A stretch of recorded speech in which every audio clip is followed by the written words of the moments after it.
Que tu pénètres nos cœurs. Jésus, que le Saint-Esprit touche l'auditoire, Père. Que nous voulons vivre ta gloire. Que nos vies soient transformées. Jésus, que quelqu'un ce soir soit libéré de l'opprobre satanique.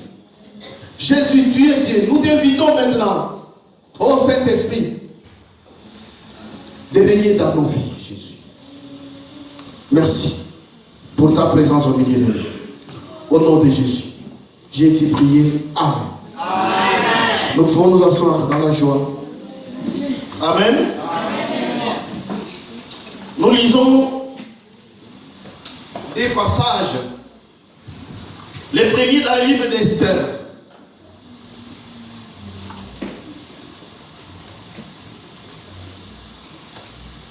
Esther. Le chapitre 7.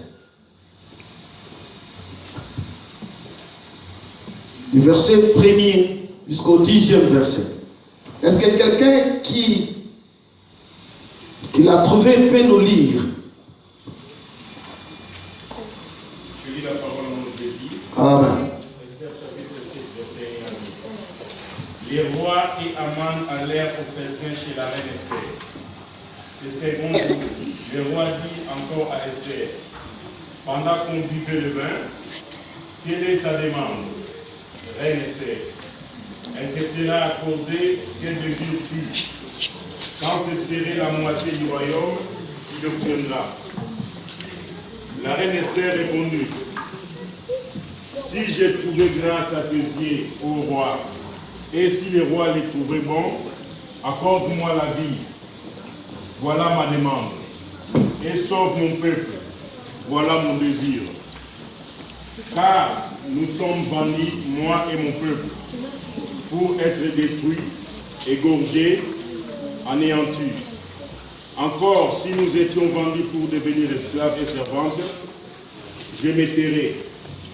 Mais l'ennemi ne saurait compenser les dommages faits au roi. Le roi Assyrus prit la parole et dit à la reine Esther, qui est-il et où est-il celui qui se propose d'agir ainsi?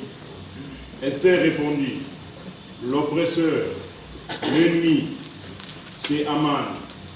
Ce méchant-là, Aman s'y saisit de terreur en présence du roi et de la reine. Et le roi, dans sa colère, se leva et quitta le festin pour aller dans les jardins du palais.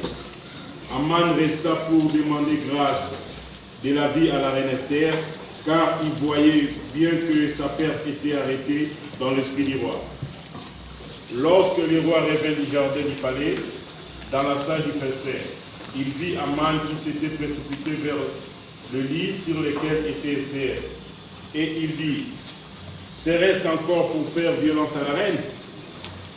Chez moi, dans les palais, dès que cette parole fut sortie de la bouche du roi, on voilà le visage d'Aman. Et arbora l'air de eunuques dit en présence du roi, voici les bois préparés par Aman pour Mardoché et dressés dans la maison d'Aman.